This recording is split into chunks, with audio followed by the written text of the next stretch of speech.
Selamat sore, rekan-rekan. Selamat datang lagi di kelas Pendidikan Pancasila. Kita sudah ada di tengah perjalanan, mulai sore hari ini dan sore-sore selanjutnya. Kita akan mulai bicara Pancasila dalam pembicaraan yang lebih praktis ya. Kita akan banyak bicara tentang praksis hidup berPancasila. Dan sore hari ini kita akan mulai dari sila yang pertama, ketuhanan yang Maha Esa, dan nanti kita akan tanya-tanya kepada kalian. Tentu kita punya cita-cita hidup berketuhanan yang Maha Esa, dan tadi kita sudah mendengarkan salah satu syair yang ditulis ya oleh Gus Dur, almarhum Gus Dur, yaitu Syair Tanpa Waton ya. Nah, mudah-mudahan kalian menikmati, terutama teman-teman yang beragama lain selain Islam ya. Jadi salah satu jalan yang dipilih oleh Gus Dur adalah jalan seni untuk menyapa hati kita. Dan tadi ada salah satu baris yang saya senang banget, yaitu kita itu suka mengkafir-kafirkan orang, tapi kita jarang mengkafirkan diri kita sendiri ya. Nah, kita nanti akan coba lihat persoalan-persoalan yang ada di sekitar kita terkait dengan sila yang pertama. Nah, saya akan ngajak kalian untuk jalan-jalan ke Jawa Timur ya. Di situ ada sebuah candi yang namanya adalah Candi Jawi ya. Kerusakan tempat peribadahan atau ikonoklas karena alasan politik juga perbedaan keyakinan sudah menjadi tema dalam sejarah dunia. Dari kota kuno Ayutthaya di Thailand hingga kota suci Athena di Yunani. Namun, di Jawa klasik, perbedaan keyakinan justru dirayakan. Kita akan mengunjungi monumen yang merayakan perbedaan ini, yakni Candi Jawi di Pasuruan, Jawa Timur. Oke teman-teman, kita masih di negara Indonesia, dan bangunan sejarah yang kita telisik dibangun kira-kira bersamaan saat tentara Mongol di bawah pimpinan Hulagu melakukan kampanye militer di Timur Tengah, yang salah satunya menghancurkan kota Baghdad. Dan kita akan mencari tahu mengapa masyarakat Jawa kuno lebih bisa menerima perbedaan keyakinan, bahkan merayakannya. Yuk.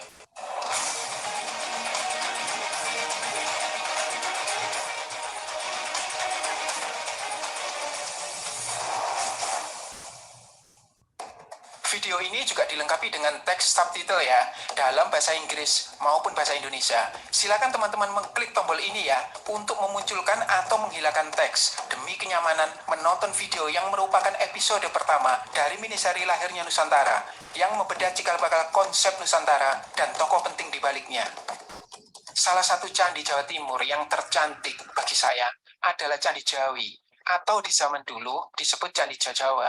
Dan saya selalu kikuk setiap kali membahasnya, dikarenakan demikian banyak spektrum yang bisa diangkat dari cagar budaya ini. Scanning kali ini sambil saya jelaskan ya. Candi ini sangat lengkap. Ini kaki candi, badan candi, dan ini kepala candi. Dan menariknya, candi ini terbuat dari dua bahan berbeda. Oke, kita akan skip ya, langsung ke poin yang paling penting. Meliputi ritual, filsafat, budaya, dan lain sebagainya. Makin dalam kita memahami suatu kepercayaan, akan bertemu dengan esensinya. Maka elemen yang saya sebut tadi akan tampak seperti kulit, di mana kulit satu kerang berbeda dengan kerang lainnya. Namun dalam tataran esensi, sama. Memang, selama berabad-abad, agama Hindu dan Buddha hidup berdampingan di Jawa kuno. Maka perhatikan saja, candi-candi era Jawa Tengah antara Hindu dan Buddha bisa dibedakan jelas ciri-ciri candinya. Misalnya Borobudur untuk Buddha, Prambanan untuk Hindu.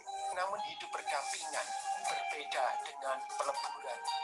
Berkembangnya Tantra menjadi landasan bagi era Jawa Timur untuk meleburkan candi Hindu dan Buddha menjadi satu bangunan. Karena dalam kepercayaan Jawa kuno, sejak era Kertanegara, Siwa dan Buddha melebur menjadi yang maha mutlak dan tak terfikirkan dalam sunya rupa, yakni kehampaan. Karena itu, Butan Tular menegaskan tanpa ragu-ragu, konon dikatakan bahwa wujud Buddha dan Siwa itu berbeda. Mereka memang berbeda, Namun bagaimana bisa kita mengenali perbedaannya dalam selintas pandang? Karena kebenaran yang diajarkan Buddha dan Siwa itu sesungguhnya satu jua, Bhinneka Tunggal Ika. Mereka memang berbeda-beda, namun hakikatnya sama, karena tidak ada kebenaran yang mendua. Sangat indah ketika kemudian para pendiri bangsa kita memilih kalimat dari Putan Tular ini menjadi semboyan bangsa kita, dan menariknya dalam pengertian yang lebih luas, bahwa bangsa kita, Indonesia, sangat beragam dan berbeda-beda, dari segi agama, suku, etnis, budaya, dan lain sebagainya. Namun hakikatnya satu jua, yakni bangsa Indonesia. Toleransi jelas dirayakan oleh nenek moyang kita dengan monumen Candi Jawi. Jika kebetulan melewati jalan raya Pandaan dan menoleh pada candi ini, sejenak kita diingatkan akan bagaimana pitarah kita dahulu hidup berdampingan dan saling menghargai. Toleransi terhadap perbedaan terbukti adalah jati diri bangsa kita di masa lalu. Dan sudah semestinya tetap menjadi jati diri kita di masa kini dan masa mendatang. Oke, rekan-rekan, kalau kalian search di YouTube ya sekarang ini dan kalian ketik toleransi, itu banyak banget videonya, termasuk video mahasiswa-mahasiswi yang dapat tugas pendidikan Pancasila atau pendidikan kewarganegaraan ya. Saya nggak akan menambah penuh YouTube dengan video-video itu ya. Kita buat sesuatu yang lain lah. Nah, rekan-rekan, kita tadi udah diantar. Kita ternyata punya latar belakang sejarah yang panjang terkait dengan sila yang pertama, ketuhanan yang Maha Esa. Mungkin kalian belum sampai Pasuruan ya, dan lihat Candi Jawi. Tapi mengapa tidak ya, kita agendakan pergi ke sana ya. Pergi sendiri-sendiri ya, beli tiket sendiri-sendiri. Mungkin yang paling dekat adalah ke Borobudur ya, yang jelas-jelas Candi Buddha. Kalau kalian ke Prambanan, itu tidak sekedar candi Hindu ya, karena di kompleks itu, di kompleks Candi Sewu itu, selain ada Candi Prambanan, di sekelilingnya itu ada Candi Buddha ya, ada beberapa ya. Nah, nanti silahkan dekat kan Prambanan ya, tinggal 30 menit aja ya, keliling-keliling ya, lalu mungkin yang paling sering kita lihat adalah Candi Plausan ya. Itu juga salah satu jejak keberagaman yang ada di Indonesia ya. Nah, sekarang saya pengen tanya kalian, terutama pengalaman kalian dengan keberagaman ya. Restu Utomo dan Sevanya PBI dua-duanya ya. Jangan ngumpet Mbak Sevanya ya. Oke, kita ke Restu Utomo dulu ya. Oke, Mas Restu Utomo. Pengalaman kamu ya hidup dalam keberagaman dengan agama lain itu positif, negatif, atau positif, ada yang negatifnya Sangat juga. positif. Restu? Sangat positif, Romo. Oke, sangat positif. Sangat. Sangat positif. Contohnya apa sih, Restu? Kalau Itu, boleh Romo, share. di kampung saya itu gereja sangat berdekatan sekali dengan masjid. Oke, Setiap gimana? hari, Bisa berdampingan? Suaranya nggak saling mengganggu? enggak, setiap hari Minggu kalau kita beribadah, mereka itu kayak menjaga gitu loh. Terus biasanya setiap hari Jumat, kalau mereka Jumatan, kita juga menjaga. Terus kalau parkiran di masjid penuh, di parkiran di gereja itu diperbolehkan untuk di parkir mereka. Begitu, Romo. Oke, jadi hidup berdampingan. Ya. Satu jadi jaga parkir untuk yang lain, ya. Areal tempat ibadahnya juga jadi tempat parkir bagi yang lain. Ya, itu pengalamannya Restu. Kalau pengalamannya Mbak Sevanya positif juga atau ada negatif-negatifnya juga, Mbak Sevanya? Kalau di lingkungan saya positif sih. Soalnya waktu tahun Natal yang tahun lalu itu benar-benar masjid itu tuh juga mengarahkan para pemudanya itu untuk ikut menjaga gereja kami gitu. Waktu itu kan malam-malam ya, benar-benar udah larut sekitar jam 9 misa itu, dan di situ di daerah sekitar gereja saya tuh benar-benar rame. dengan pemuda-pemuda yang Islam itu, pemuda dari kampung sana itu untuk menjaga gereja kami dan bahkan untuk jaga parkir, ngarahin parkir gitu. Jadi toleransinya masih tinggi Romo yang ke sana. Oke ya, jadi dalam perayaan-perayaan besar, karena perayaan-perayaan besar agama ya, terutama yang Kristiani, dalam beberapa kesempatan justru menjadi malam duka ya, terutama dengan kasus-kasus pemboman. Dan kalau kalian ingat ya, kasus yang di Matraman, ada Banser NU yang meninggal, lalu yang juga yang di Surabaya ya, kita melihat kasus yang serupa ya, kekerasan yang diatasnamakan agama, dan waktu yang dipilih adalah waktu yang disucikan oleh agama ya. Oke, kita ke Mbak Mahe ya. Halo Mbak Mahe ya. Pengalamannya positif? Pengalamannya ada yang negatif juga nggak Mbak Mahe terkait dengan hidup bertetangga bersama dengan komunitas iman yang lain? Pengalamannya Mbak Mahe di lingkungan terdekat kamu ya. Lingkungan terdekat itu bisa macam-macam ya, bisa kampung seperti yang tadi Mbak Sivanya ya, bisa juga mungkin kita pernah ya sekolah ya di negeri atau di swasta ya, dan pengalaman keberagaman itu juga kita alami. Kalau Mbak Mahe pengalamannya positif, ada yang negatif juga sih Romo. Kalau ada bisa di-share ya. Ya, jadi kalau yang kedengeran ya Mo ya. Kalau Kedengaran, yang meskipun kamu berbisik-bisik, kamu takut membuat keributan ya di perpustakaan kelihatannya ya. iya, Oke, enggak apa-apa ya. Jangan khawatir kedengaran.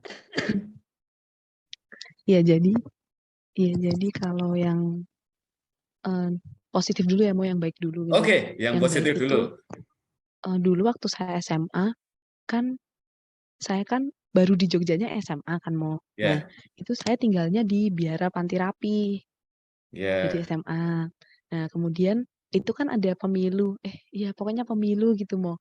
Nah, terus tapi saya kan belum milih tuh Mo. Nah, waktu itu Biara Panti Rapi ini dipakai untuk tempat pemilu untuk orang-orang yang tinggal di daerah Terban. Nah, jadi Oke, yang di ya. Gondokusuman itu tuh pakai Ya. tempatnya kayak gitu. Jadi menurut saya tuh mereka juga cukup baik, soalnya nggak mikir kayak jangan dibiara kan tempatnya orang Katolik kayak gitu tuh enggak. Terus suster pun juga bantuin para petugasnya. Nah, terus kemarin waktu Natalan juga hampir sama kayak yang di tempatnya sewanya sama Tomo. Nah, itu waktu Natal itu kan ramai banget Mo, tapi itu memang belum banyak umat yang bisa misa di Kapel Panti Rapi. Tapi karena ramai juga, jadi banyak orang yang dari masjid tetangga itu tuh terus bantuin gitu Mo, kayak mulai parkirnya dan lain-lain, walaupun udah ada Bapak Satpam.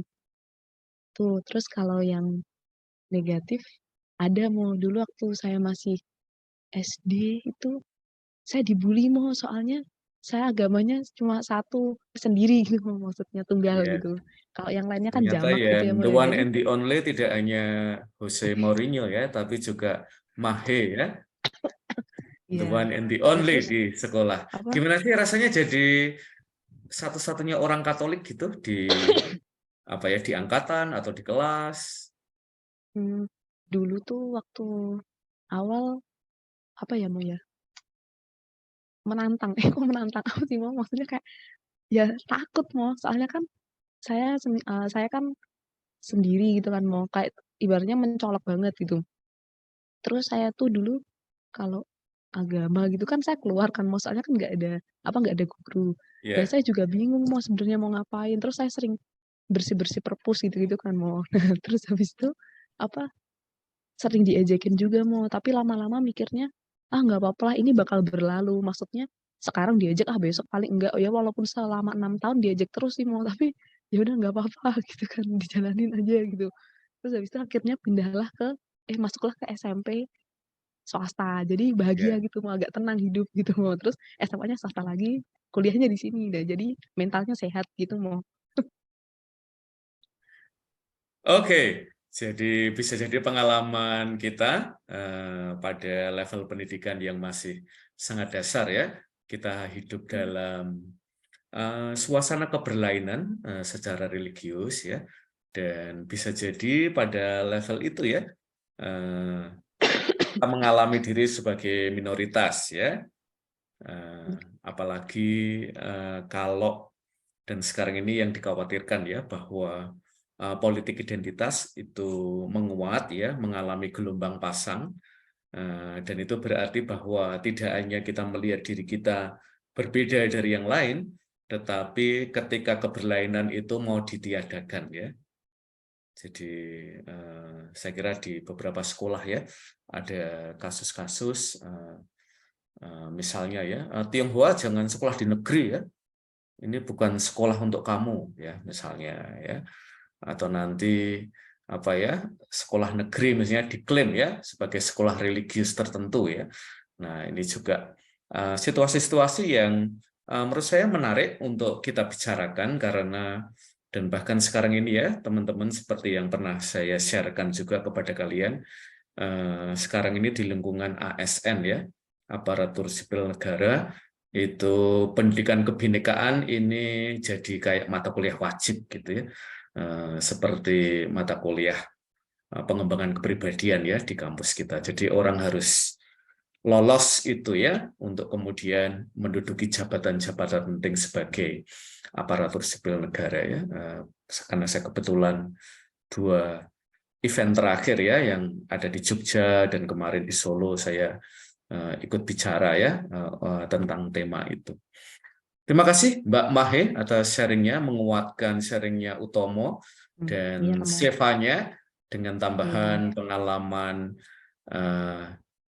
ya tidak selalu manis ya ceritanya, dan saya kira ini apa ya, mengundang kita untuk berbicara lebih lanjut tentang moderasi agama, toleransi, dan nanti Gus Dur mendorong kita lebih jauh untuk berbicara juga tentang kolaborasi antar komunitas agama.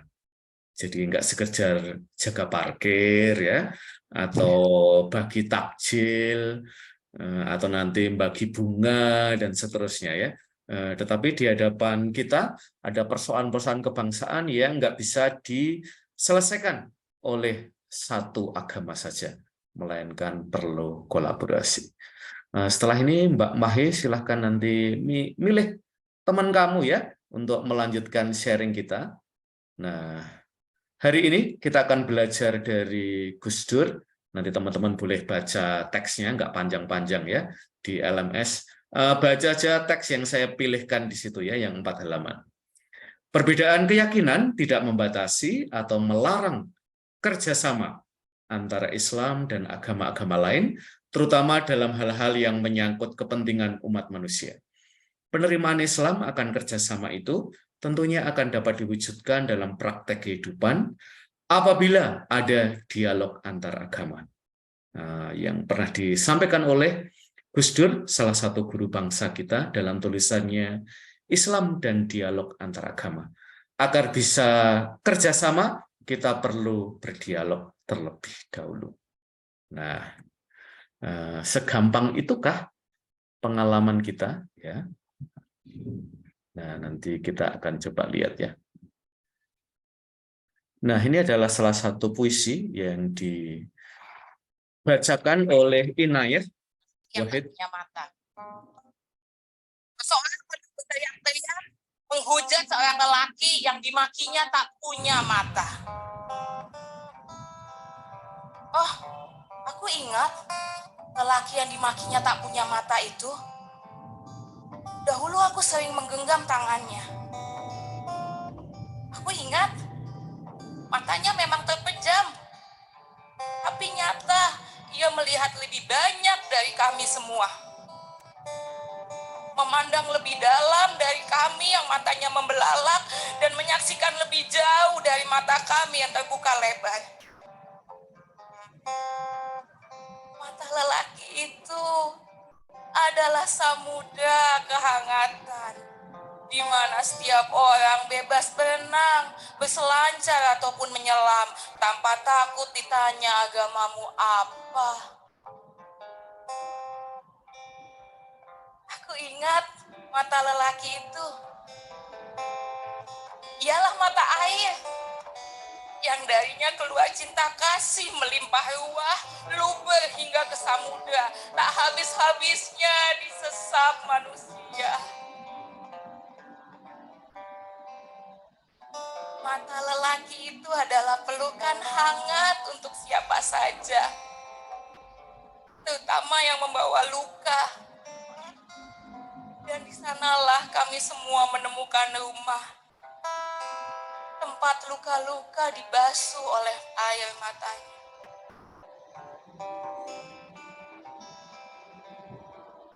Mata lelaki itu adalah jendela. Siapa saja bisa memanjat untuk kemudian masuk ke dalam kepalanya, menjelajah tanpa batas, dan berakhir di hatinya yang lapang. Mata lelaki itu adalah tunas kebaikan yang tak pernah berhenti tumbuh meski selalu dibagikan ke semua orang. Karena ia percaya kebaikan untuk semua, bukan hanya golonganku saja.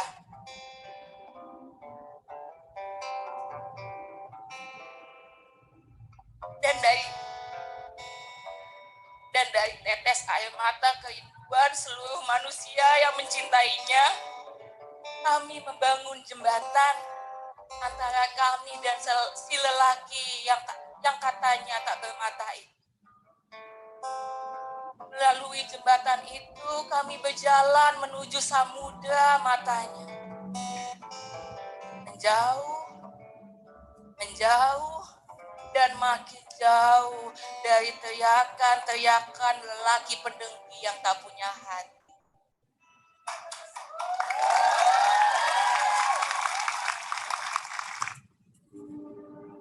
Nah, sekarang kita akan coba tanya-tanya lagi. Mbak Mahe, silahkan pilih salah satu temanmu. Siapa ya yang mau kamu pilih, Mbak Mahe? Sudah ada beberapa yang menyalakan kamera, ya. Boleh juga milih yang lain ya, biar kameranya dinyalakan. Oke, milih yang namanya Keisha Shiva. Keisha. Silahkan, Mbak Keisha Shiva. Ya, pertanyaannya adalah, selain kisah-kisah yang sudah di-sharingkan oleh teman-teman kamu, apakah kamu punya kisah lain? Keberagaman dialami di lingkungan terdekat kamu. Mbak Keisha? Ya, kita tunggu-tunggu dulu. Ya. Mbak Keisha.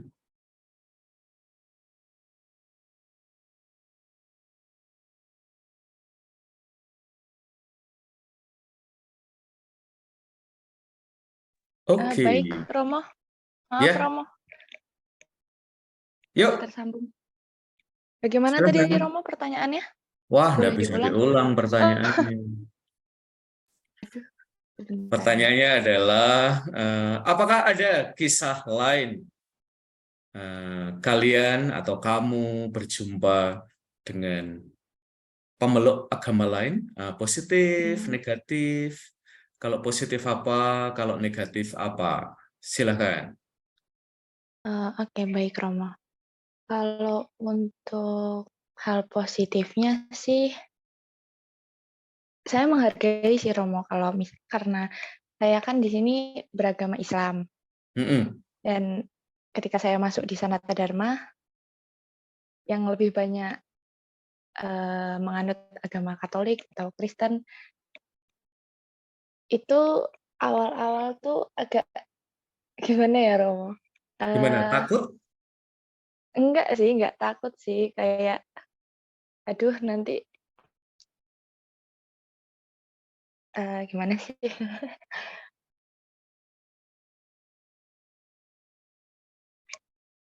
Mulai bertanya, ini kampus saya yang benar atau tidak sih ya? Jangan-jangan salah kampus ya? Sebenarnya juga milih di Sanata Dharma ya ada keinginan sendiri juga sih Romo, tapi dituntut orang tua juga iya. Jadi ya udah. Hal positifnya bisa saling toleransi aja sih Romo. Oke. Kalau hal Ketika yang negatif hal negatif, atau yang perlu kita tingkatkan ya, Sanata Dharma tentu bukan sebuah institusi yang udah sempurna banget ya dalam mengelola keberagaman religius ya. Ada banyak hal yang masih terbuka untuk kita lakukan, dan mungkin salah satunya ya, setelah mendengarkan masukan dari Mbak Keisha, oh gitu ya, kita sebenarnya masih bisa buat sesuatu yang lebih dari yang sudah kita lakukan sekarang ya. Misalnya kan salah satu core value Sanata Dharma kan menghargai keberagaman ya. Tapi kan kita pengen bahwa core value ini tidak hanya di atas kertas, cuman di dalam brosur, tetapi sesuatu yang apa ya, kita hayati sehari-hari gitu. Oke, Mbak Keisha, ada yang mau ditambahkan?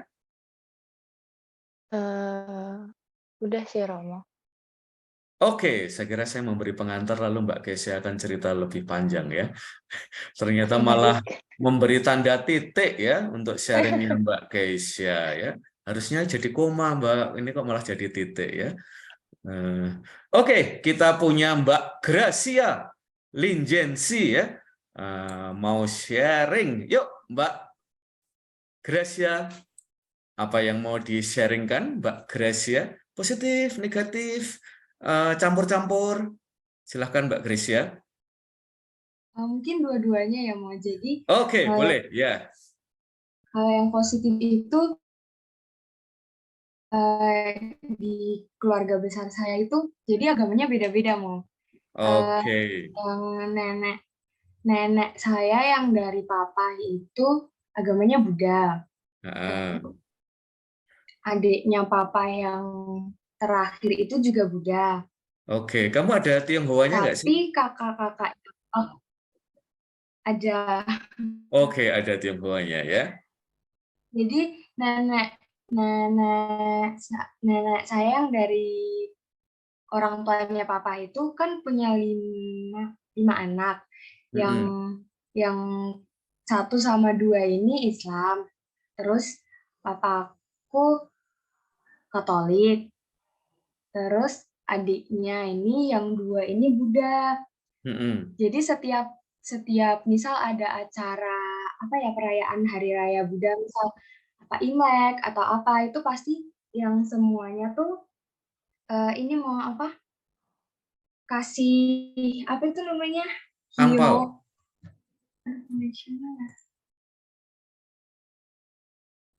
Iya, kasih apa Mbak Patricia? Maaf mau koneksinya. Ini apa namanya, hio yang kayak dupa itu loh mau. Oke, tak kira kasih angpau ya. Lalu saya pengen jadi bagian keluarga kamu nih kalau Imlek ya. Ya itu juga sih mau, itu juga sih.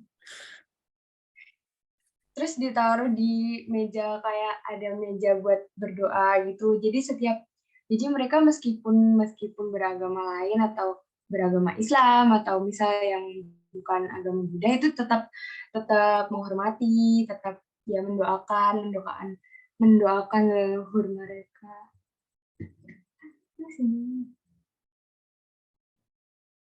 Oke, itu yang positif.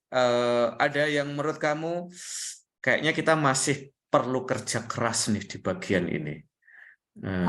Kalau yang negatifnya mungkin lebih ke ini mau, di sekolah di daerah tempat sekolah aku dulu itu SMA-nya kan SMA Katolik nih mau, kayak Yayasan Kanisius. Terus yang di sekitar sana tuh nggak mau ini mendaftarkan anaknya ke sana karena ya itu, karena nanti dikiranya kamu tuh nggak usah masuk ini, soalnya ini tuh sekolahan Katolik, nanti kamu tuh disuruh masuk Katolik, nanti agamamu jadi pindah gitu kan. Terus jadinya sekarang tuh di sekolah aku itu udah kekurangan murid mau gara-gara itu. Gara-gara katanya nanti kamu tuh nanti nggak ada pelajaran agama, nanti agamanya tuh cuma pelajaran agama Katolik, nanti kamu disuruh ke gereja katanya gitu. Terus jadi semuanya ya udah pindah ke sekolah yang lain. Jadi sekarang atau 10, pokoknya nggak sampai sekelas itu nggak sampai 20-30 lah mau, kan kasihan banget kayak gitu. Iya, sedih banget ya. Iya. Kalau gegara perbedaan agama, lalu kita jadi apa ya, terpisah secara sosial ya. Bahkan ruang pendidikan pun ternyata ya kayak udah dikapling-kapling ya wilayahnya ya. Dan itu tentu tidak memberikan apa ya, ruang yang luang ya untuk mereka yang minoritas ya secara religius, karena ya secara jumlah jauh lebih sedikit ya. Sementara saya kira ya sekolah-sekolah itu berusaha untuk inklusif ya, terbuka ya. Bahkan sampai beberapa tahun yang lalu ya saya dengar-dengar ya, kalau orang Katolik itu lebih suka milih Atmajaya ya, karena sadar itu nggak kelihatan Katoliknya ya. Jadi banyak orang Katolik itu mengirim putra-putrinya ke Atmajaya guys, daripada ke Sadar ya. Ya karena saya nggak tahu ya, mungkin Sanata Dharma sebagai universitas Katolik memang nggak pernah promosi sih ini sekolah Katolik Sanata Dharma gitu ya, dibandingkan dengan Universitas Katolik Atmajaya ya, sehingga beberapa itu kalau mau ke sekolah Katolik di Jogja ke Atma, Sadar kan bukan sekolah Katolik ya. Nah, itu kayaknya beberapa orang tua perlu literasi ya. Kok sampai banding ke ya Atma sama Sadar ya, dua-duanya sama-sama Katolik ya. Oke, terima kasih Mbak Gracia. Masih ada yang mau ditambahkan Mbak Gracia? Udah sih, mau itu aja. Oke, ya nanti Mbak Gracia silahkan pilih salah satu temanmu ya. Rekan-rekan, sampai sejauh ini kita mencoba melihat misalnya di dalam Al-Quran bahwa Tuhan itu menciptakan kita itu beragam, dan karena beragam kita diundang untuk saling kenal.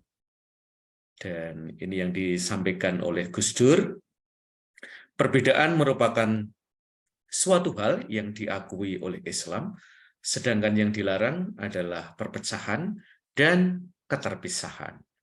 Nah, kita akan coba lihat ya, nanti praktek yang ada di lapangan seperti apa. Kita tadi ini misalnya Paus Fransiskus ya dengan imam dari Al-Azhar, ini sering banget ketemu dan perjumpaan mereka itu sangat simbolis. Tentu kita juga menemukan perjumpaan yang simbolis ya antara pemimpin-pemimpin agama yang lain juga.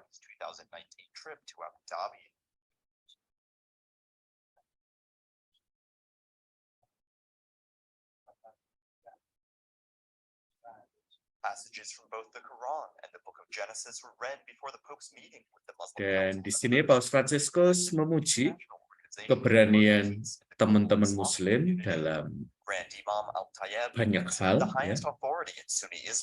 Then spoke to the council, stating that atheism is the common root behind homosexuality, gender ideology, and indifference toward climate change.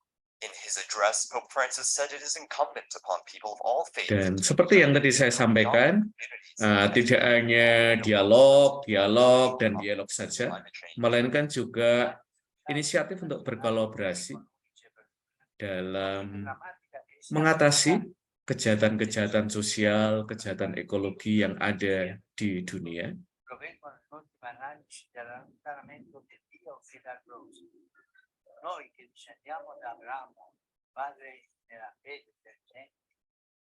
Misalnya antara teman-teman Kristiani, Muslim, dan Yahudi,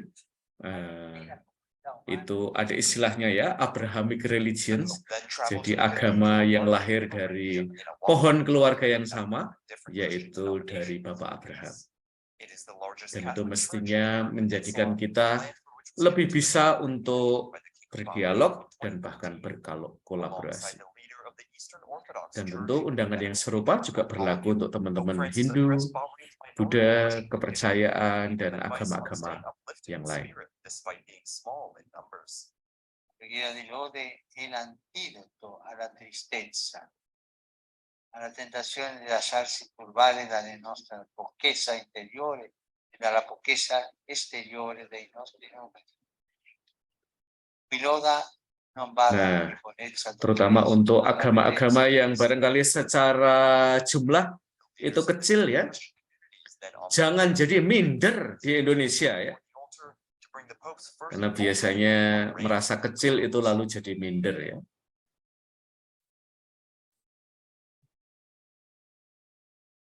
Oke, kita akan lanjut. Mbak Gracia, pengen siapa meneruskan obrolan kita sore hari ini? Ini mau Agnes Windari. Oke, Mbak Agnes Windari. Kalau ada kamera silahkan dinyalakan ya, Mbak Agnes. Ya. Oke, Mbak Agnes Windari. Kalau pengalaman kamu, kita sekarang agak beranjak ya, dari pengalaman dialog ke pengalaman kolaborasi ya. Ada nggak sih Mbak kolaborasi yang mungkin kamu sebagai orang Katolik ya, namanya Agnes ya, sekarang nggak bisa diandaikan ya, karena pernah ada era Agnes Monica itu terkenal banget ya. Jadi anak-anak yang lahir pada era itu dikasih nama Agnes juga ya. Maka saya nggak boleh mengandaikan jangan-jangan Mbak Agnes ini juga lahir pada generasi itu ya, sehingga dikasih nama Agnes juga. Maka harus saya tanya dulu ya, Agnesnya ini dari nonton FTV, sinetron, jangan-jangan bapaknya ngefans Agnes Monica ya, atau memang dari Santa Agnes ya.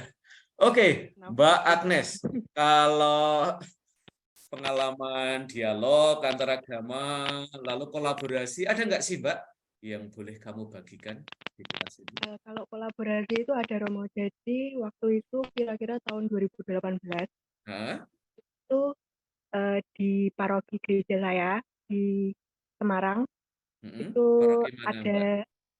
paroki BSB. Oke, BSB itu adalah sebuah paroki yang dulu menjadi bagian dari paroki Bongsari, ya, karena perluasan. Sekarang BSB itu dulu kayak, wah ini nggak boleh bilang ya, dulu tuh sepi banget kayak tempat buang bayi gitu ya. Nah kita harus, ini saya disclaimer ya, saya nggak mau bermaksud itu, tapi sekarang ini jadi hits ya. Karena fakultas kedokteran, fakultas kayaknya FTP-nya Unika ya, itu sekarang kampusnya di situ. Jadi menjadi bagian dari gereja BSB itu hits banget ya.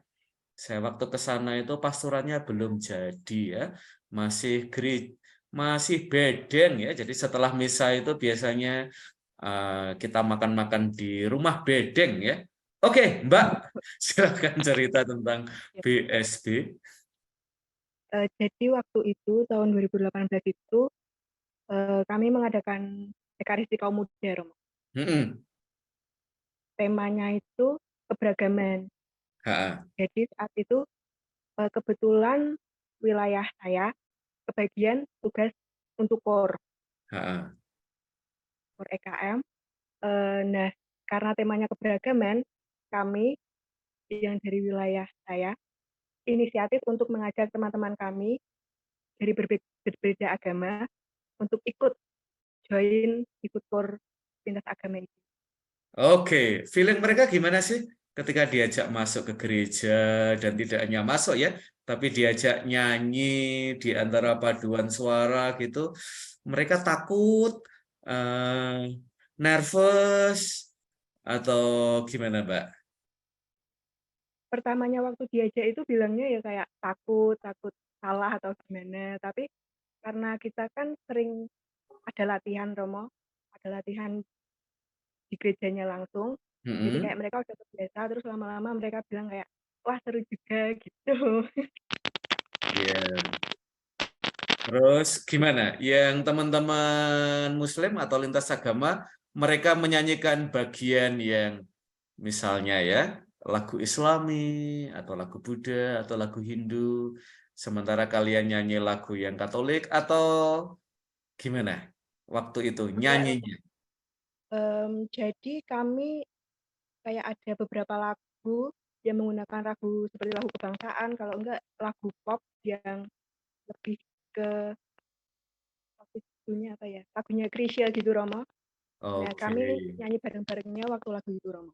Jangan biarkan damai ini pergi, ya. Oke, ada lagi yang mau ditambahkan, Mbak Agnes? Ada Romo. Waktu itu juga tidak hanya untuk Islam dan Katolik, karena kebanyakan yang ikut KOR itu yang Muslim Romo, teman-teman kami. Namun setelah misa itu ada seperti pagelaran antar agama, jadi seperti ada barongsai, terus ada kayak apa itu?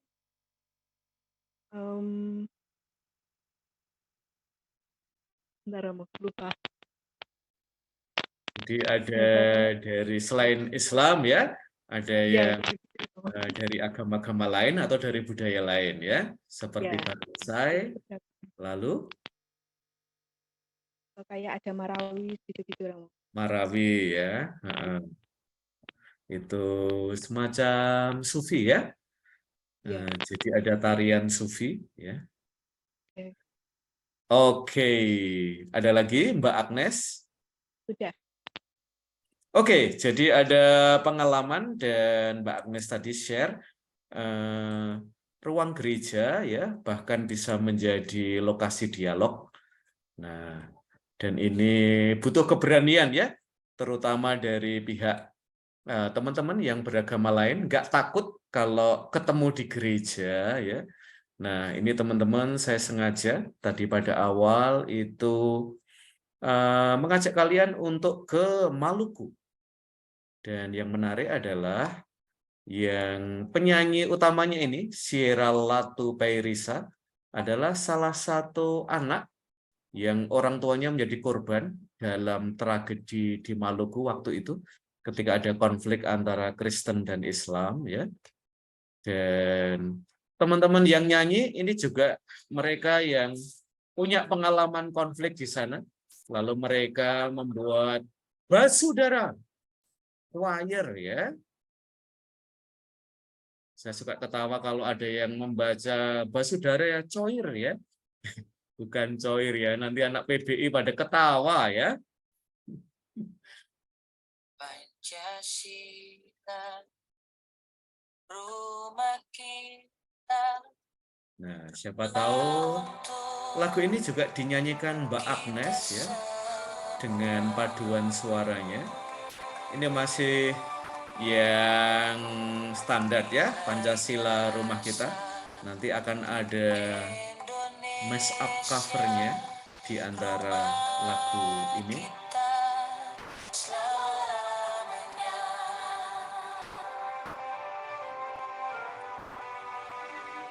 Untuk semua puji namanya, untuk semua cinta sesama, untuk semua warna menyatu, untuk semua. Nanti yang tertarik untuk melihat lebih lanjut Basudara Choir ya, silahkan search di YouTube. Ada sejarahnya ya, ketika mereka latihan-latihan dan pengalaman mereka menjadi korban konflik.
Siapa tahu ya, nanti kalau kalian punya acara bareng,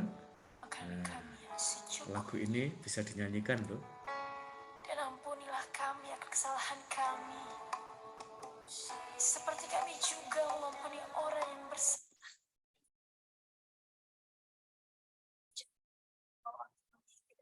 Cobaan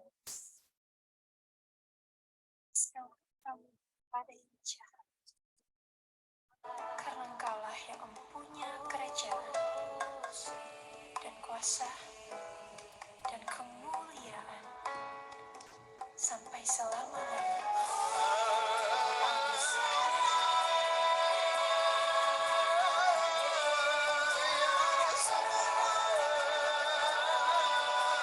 Ini tadi yang di-sharingkan Utomo ya.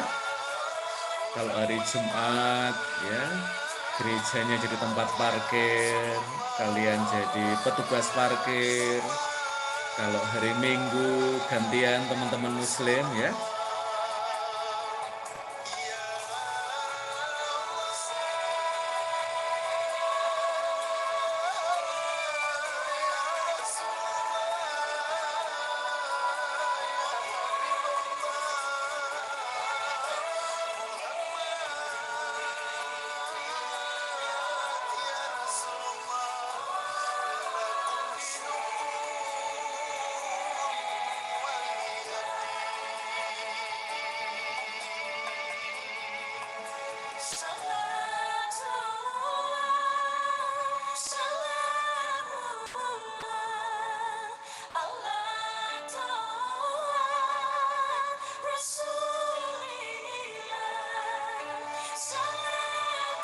Nah, mungkin ini juga lagu yang kita dengarkan di keluarga besarnya Mbak Gracia ya. Ada yang Muslim, ada yang Katolik, ada yang Buddha. Harmoni, suara-suara yang berbeda.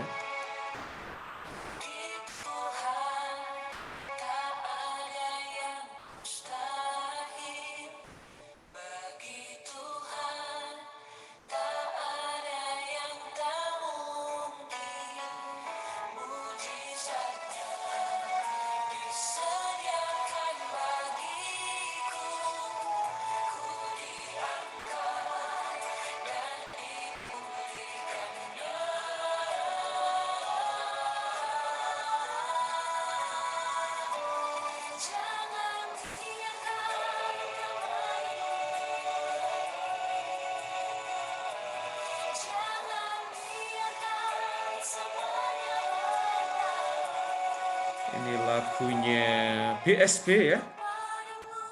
Waktu Misa Orang Muda, lagunya Mas Kris ya.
Musik ternyata bisa mempertemukan kita. Dan waktu itu saya pernah ke Maluku ya, untuk sebuah seminar internasional di sana. Dan waktu itu ada pembicara dari kalangan Muslim, dia cerita tahun-tahun awal ketika setelah konflik itu, dialog antar agama itu nggak gampang-gampang amat ya.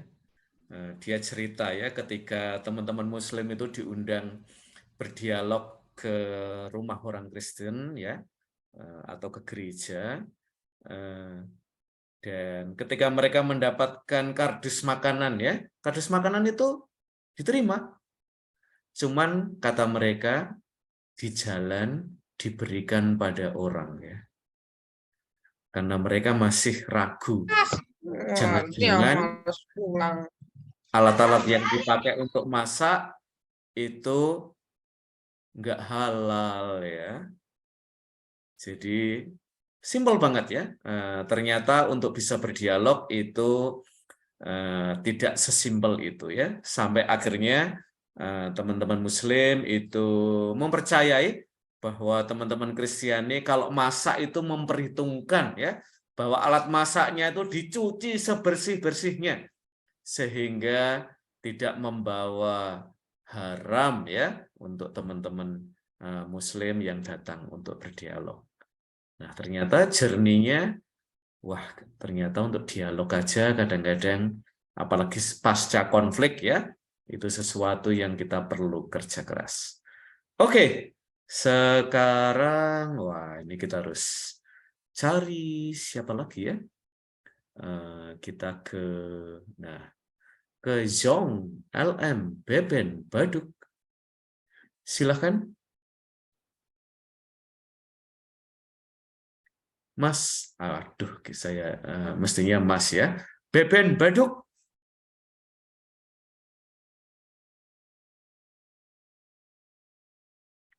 Mari Mas, Beben, Baduk. Ya Romo, terima kasih. Mohon maaf. Iya, kamu hampir saya put in the waiting room ya. Nanti kamu nggak takut sendirian di situ ya. Yuk, apa yang mau di-sharingkan Mas Beben? Pertanyaannya masih berkaitan dengan relasi. Ya, pertanyaannya masih terkait dengan pengalaman kamu berjumpa dengan agama lain ya, atau komunitasmu ya. Sudah ada kerjasama belum sih setelah kita itu bisa berdialog ya? Jadi berdialog itu bukan tujuan akhir ya. Kita ketemu dengan komunitas beriman lain karena di hadapan kita itu ada masalah-masalah sosial ya, bahkan juga masalah-masalah religius yang perlu kita atasi bareng ya, dan itu butuh kolaborasi. Silakan Mas Beben. Baik, kalau pengalaman relasi antaragama saya cukup positif sih Romo, karena waktu saya tinggal di Jakarta saya pernah live in di punyanya Gus Durian, komunitas yang di Ciganjur itu Romo. Aku pikir Romo pasti tahu. Ya. Kamu waktu itu piknik dalam rangka, kok piknik ya? Kamu live in dalam rangka apa ya? Kayaknya saya butuh healing ya. Mengapa live in jadi piknik ya? Saya Jari itu melelahkan sekali ya, butuh healing. Dan ini masih hari Rabu ya, masih di tengah-tengah minggu, masih ada setengah minggu lagi ya. Yuk, Beben. Saya dalam rangka apa? Saya live in di komunitas ini dalam rangka dialog antar agama. Oke. Jadi, di Jakarta mana waktu itu Gus Duriannya? Di Ciganjur itu loh. Oke, betul-betul di tempatnya Gus Dur tinggal ya? Ya, tapi saya tinggalnya di Cempaka Putih. Oke, ya. Oke, pengalamannya gimana? Apa yang menarik dari pengalaman live in? Kita dulu bilangnya live in plus ya. Karena biasanya live in itu kan live in sosial ya, ini live in religius, jadi kita tambah plusnya satu lagi ya Mbak Mahe, bukan dalam arti plus yang itu ya. Apalagi setelah kasus kebaya merah ya, kita itu mikirnya plus ke arah itu ya. Jangan khawatir Mbak Mahe, udah ketangkep pelakunya ya, 2 orang di Surabaya. Yuk, silakan. Dilanjutkan. Saya live in di Ciganjur karena di komunitas saya dulu ada program dialog antaragama, dan sebagai tindak lanjut dari itu, jadi ada timbal balik gitu loh Romo. Mereka datang ke tempat kami dan saya dan 2 orang teman saya pergi ke tempat mereka dalam rangka dialog, karena bagi saya dialog yang bukan bagi saya, bagi komunitas kami, kebetulan saya salah satu diutus, dialog tidak hanya terjadi di ruang resmi, tapi juga tindakan nyata, karena bertemu langsung dengan orang yang latar belakang agama yang berbeda itu, menurut saya itu cukup membekas daripada dialog yang terjadi di ruangan tertentu. Karena Iya, itu lebih gampang mana sih, Beben? Menjadi tuan rumah sama menjadi tamu, lebih challenging mana sih? kalau jujur tamu sih, Romo. Oke, mengapa itu lebih bikin deg-degan ya? Ya, meskipun dinamika hidup kami di komunitas, saya pikir Romo tahu maksud saya. Oh Dinamika iya, saya tahu hidup ya. saya di Kamu komunitas pernah jadi frater atau apa gitu? sama dengan dinamika hidup mereka di tempat itu. Hanya saja setiap kesempatan itu kan pasti ada doa itu ya. Dan uniknya di sana itu, dari kami yang non muslim ini diberi kesempatan untuk ikut hadir di dalam satu ruangan yang sama, ruang doa itu. Ya saya waktu itu ya bingung-bingung, cuman ngikutin aja sambil baca. Kebetulan di teks doa itu ada terjemahan bahasa Indonesianya. Jadi aku tahu, oh doa mereka ini begini. Itu sih, Romo. Oke, jadi pengalaman yang baru ya, terutama keluar dari comfort zone kamu ya, ruang Katolik ya, ruang ibadat Katolik, dan kemudian kamu masuk ruang ibadat teman-teman Muslim ya. Meskipun tidak sampai ikut beribadah, tapi berada di situ pun ya, sebagai seseorang yang berkeyakinan lain, ternyata ada uneasiness juga ya, mungkin rasa awal kurang nyaman ya. Tetapi itu bagian ya dari ketika kita itu berdialog ya, apalagi nanti juga berkolaborasi dengan teman-teman dari agama lain. Nah, saya ingin nyambung ya yang dikatakan oleh Beben. Pernah ya mahasiswa-mahasiswi dari sekolah saya di Berkeley itu live in juga di Indonesia ya, di Jogja bahkan. Lalu mereka mengadakan dialog dan dialognya digerebek ya oleh kelompok fundamentalis ya. Jadi mahasiswa-mahasiswi dari Amerika itu pada shock, nggak nyangka ya bahwa dialognya itu akan banyak pesertanya ya. Jadi ada truk yang didatangkan dan mereka hadir dalam dialog ya, itu di luar rencana. Dan kemudian ternyata itu bukan episode terakhir dari shock mereka, karena kemudian di Jakarta mereka ditawari untuk retret secara Islam ya, yaitu retret sufi, dan mereka shock lagi ya, beberapa nggak mau ikut retret ya, ngambek. Retret itu kan Katolik, masa ada retret Islam ya. Nah, lalu pada pulang shock ya. Saya waktu itu diminta untuk menanggapi pengalaman itu. Nah, karena Beben sudah sharing-sharing tentang pengalaman berdialog dan mudah-mudahan berlanjut dengan kolaborasi ya, kita akan ke Jakarta, teman-teman.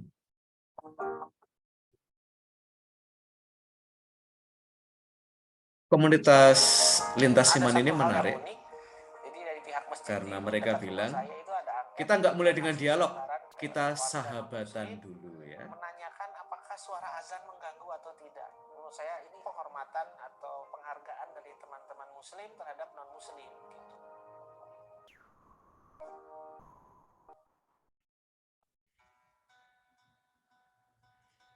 Sekarang ini ada usaha ya di kalangan teman-teman Muslim untuk mengurangi volume suara langgar masjid ya. Karena kita semakin menyadari bahwa kita hidup dalam kebertetanggaan religius. Situasi Indonesia pasca reformasi yang banyak konflik, banyak penyerangan permasalahan yang itu atas nama agama gitu Pak. Jadi kami ini semacam interupsi, agama tidak boleh menjadi alasan untuk bertikai.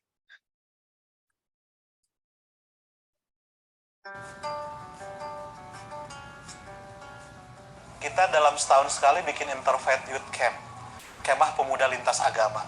Itu tiap bulan September, awalnya Jalur Bhinneka ini salah satu bagian dari materinya Youth Interfaith Camp. Ternyata di satu area ini ada banyak tempat ibadah yang saling berhadapan, yang berdekatan. Kawasannya meliputi daerah Pagarsi. Oh, ini ternyata kemudian Bandung juga ya. Daerah Andir, daerah Jalan Kelenteng. Di sini juga dekat dengan pasar itu tempat interaksi banyak orang. Jadi saya melihat keragaman semakin kentara ya di daerah sini. Jadi kalau ngajak tamu-tamu dari luar, ngajak peserta Interfaith Camp, itu lebih nyata melihat keragamannya, tidak hanya teoritis gitu.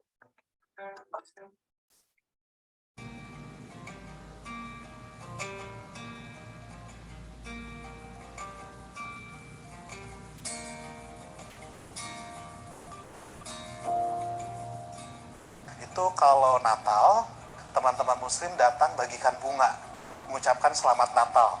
Nah, begitupun pada saat bulan puasa, teman-teman Kristen, teman-teman Katolik mengapresiasi kami untuk menyelenggarakan acara buka bersama. Salah satunya di Gereja Santo Mikael.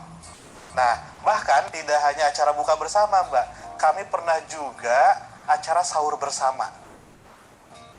Keragaman itu harus dikelola dengan melibatkan emosi menurut saya. Nah, sehingga kalau langsung berkunjung, langsung berinteraksi, akan dapatlah feel-nya.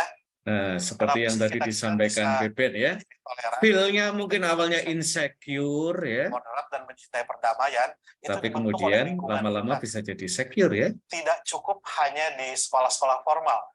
Nah, makanya bagi kami di Jakarta Room strateginya adalah tidak ada dialog antar agama sebelum dialog antar sahabat.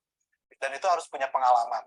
Pengalaman berinteraksi, pengalaman mengalami perjumpaan-perjumpaan dengan orang lain.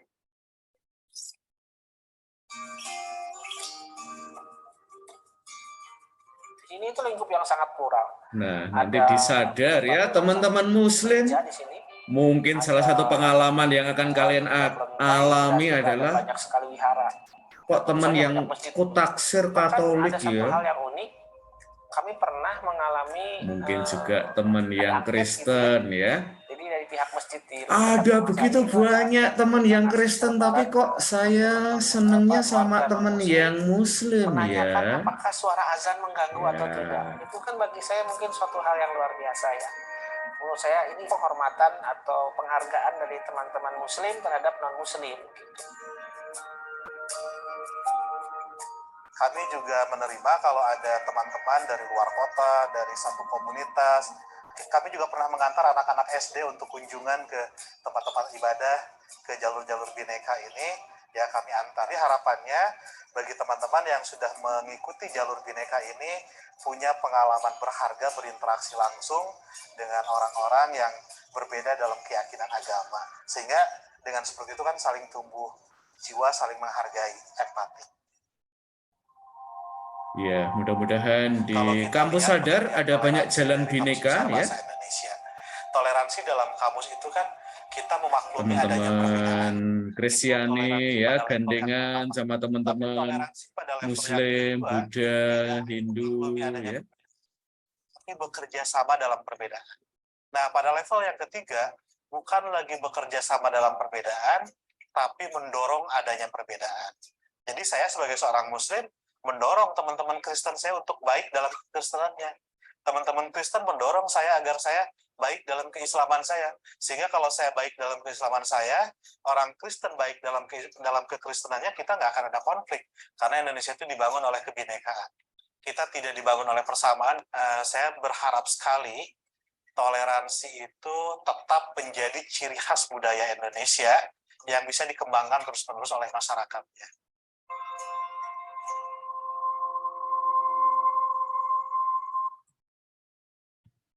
Ya, nanti juga disampaikan oleh Gus Dur ya, di hadapan kita itu ada banyak pekerjaan rumah kemanusiaan yang perlu kita atasi bersama.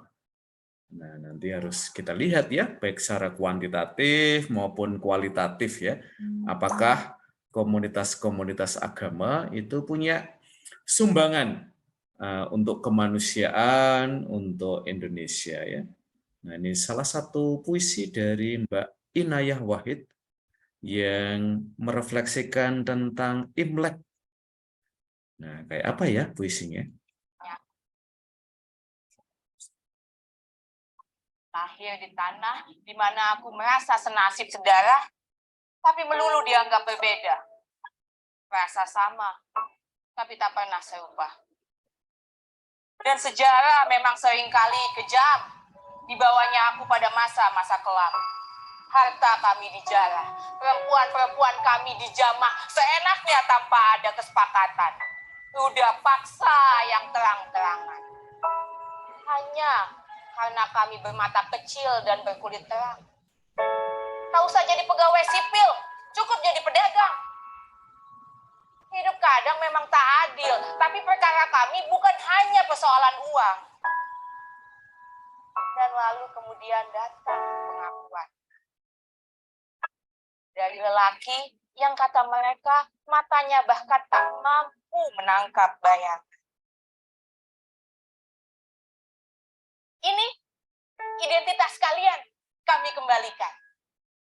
Karena betapapun berbeda, kami percaya kita sudah memutuskan jadi satu bangsa. Dan seterusnya, naga liong yang bergerak seirama genderang dan simbal jadi penanda bahwa kami dan kalian satu jiwa. Persoalan negara dituntaskan bersama-sama. Dan pada akhirnya semua jadi nyata. Merayakan Imlek saja tak cukup apabila rumah ibadah kami masih sering ditutup. Dan kami masih sering jadi bulan-bulanan oleh penguasa yang mencari masa pada setiap September di setiap tahunnya atas ideologi yang bahkan tak kami ikuti. Dan pada akhirnya semua jadi nyata.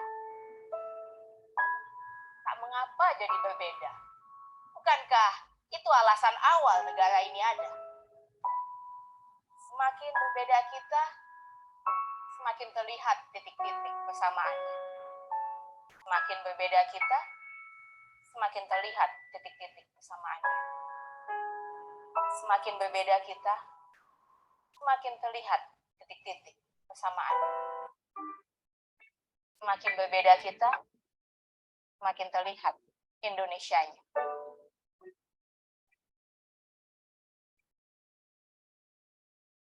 Ya, tentu di antara keyakinan-keyakinan yang berbeda, kita tidak harus menerima perbedaan itu ya. Tetapi meskipun barangkali kita tidak sepakat terhadap keyakinan atau akidah, mestinya itu tidak menghalangi kita untuk bisa bekerja sama dalam hal muamalat ya, dalam hal kebaikan. Apalagi kalau kita bisa menerima keyakinan itu dengan penuh penghormatan ya. Barangkali kita mulai dengan menggunakan ajaran masing-masing sebagaimana yang dikatakan oleh Gus Dur.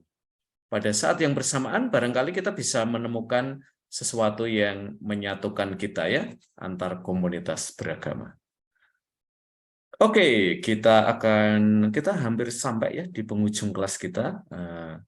Ini saya akan memberikan spilling out ya. Nah, nanti UAS kalian itu akan, nah ini ya biar dikasih apa ya.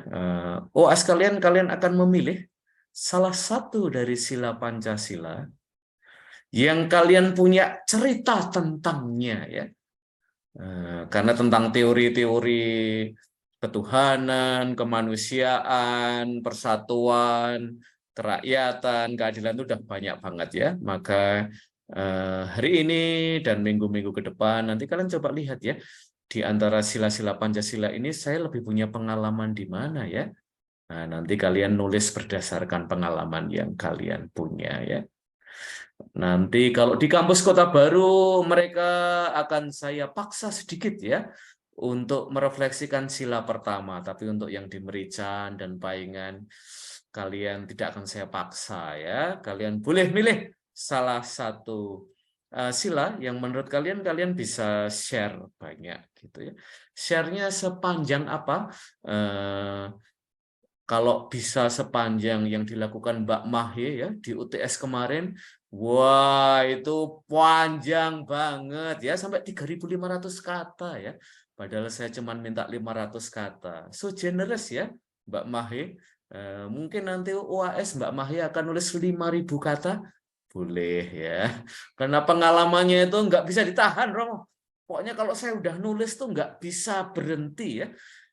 Romo jangan menghalangi kreativitas saya untuk menulis tema ini ya. Nanti silahkan ya teman-teman, terutama melihat pengalaman dialog dan juga kolaborasi ya. Karena sekarang ini mungkin yang belum banyak ditulis adalah pengalaman kolaborasi. Kita udah kerja bareng apa sih sehingga Indonesia ini bisa menjadi lebih baik ya. Kita udah dapat suri toladan Gus Dur yang dalam sharingnya Inayah itu menarik sekali ya. Bahkan pandangan Gus Dur itu tidak bisa menangkap bayangan, tetapi kehadirannya itu memberikan pengakuan ya, mengembalikan hak teman-teman Tionghoa untuk mendapatkan kembali hak yang dihilangkan ya selama berdekade-dekade ya. Hak politik ya, juga menghilangkan stigma bahwa Tionghoa itu dihubungkan dengan komunis ya. Dan momen kalian ini menarik sekali ya, karena ini lagi menjelang situasi yang tambah memanas ya, menjelang 2024 ya.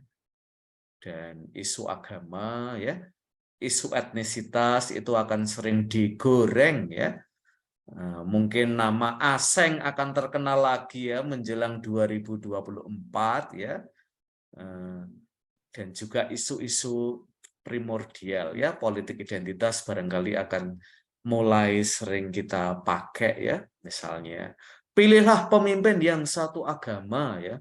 Nah, itu mungkin nanti juga akan menjadi isu yang terkait dekat dengan Pancasila sila yang pertama. Saya kira kita akhiri pertemuan kita sore hari ini. Teman-teman, terima kasih atas sharing-sharingnya. Kita sangat senang. Kelas kita menjadi kaya karena kehadiran kalian ya yang beragam di Sanata Dharma ya. Nanti silahkan kalian menemukan di Sanata Dharma itu ada jalan bineka ya. Nah, tapi nggak ada pelangnya jalan bineka ya. Kalian harus menemukannya ya. Jalan-jalan di mana sih? Kalau tangga Cinderella itu udah ketahuan ya. Itu tempat mereka yang in love suka janjian ya. Ketemu di situ. Nah, jalan bineka ini harus kita temukan ya. Di mana ada dua atau orang berkumpul atas nama Allah ya. Di situ Allah hadir di tengah-tengahnya. Mungkin nanti teman-teman yang Muslim gandengan sama teman-teman yang Kristiani, teman-teman yang Hindu, gandengan sama teman-teman yang Muslim, yang Buddha, gandengan sama teman-teman yang keyakinan ya. Siapa tahu meskipun nggak seiman, kita bisa seamin guys. Ya, mudah-mudahan ya.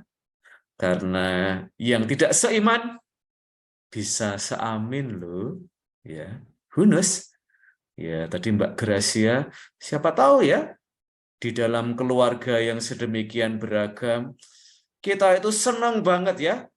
Natal yang ngerayain, Imlek yang ngerayain, Idul Fitri juga ngerayain. Apa enggak ada nikmat yang lebih daripada itu ya? Itu nikmat banget loh ya.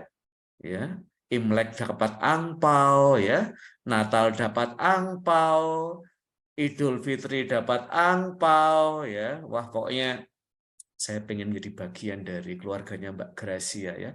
Pas hari-hari besar itu ya. Nyuci piringnya nggak usah ikut ya saya. Tapi perayaan-perayaannya ya, selebrasinya. Oke, rekan-rekan, mudah-mudahan setelah kelas ini ya, siapa tahu ya temanmu yang dari agama lain, yuk makan bareng yuk, merayakan keberagaman ya. Nah, siapa tahu ya. Oke, rekan-rekan, kita akhiri kelas kita dan sampai ketemu minggu depan. Terima kasih semuanya. Makasih Romo. Terima kasih. Oke deh. Terima kasih, Romo. Sama-sama. Arigatou gozaimasu. Arigato. Matur nuwun. Thank Terima you. kasih Romo. Gracias. Makasih Romo. Gracias. Terima kasih. Vielen Dank. Gracias. Nah, yang itu. Ini pasti anak bahasa ya. Iya.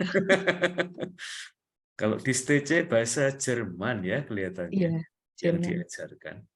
Saya bahasa Jerman tidak terlalu tahu ya. Kapan-kapan Nggak saya apa-apa. belajar lah ya. Oke, terima kasih Oke, Mahi dan Vielen Dank teman-teman. Romo. Oke deh.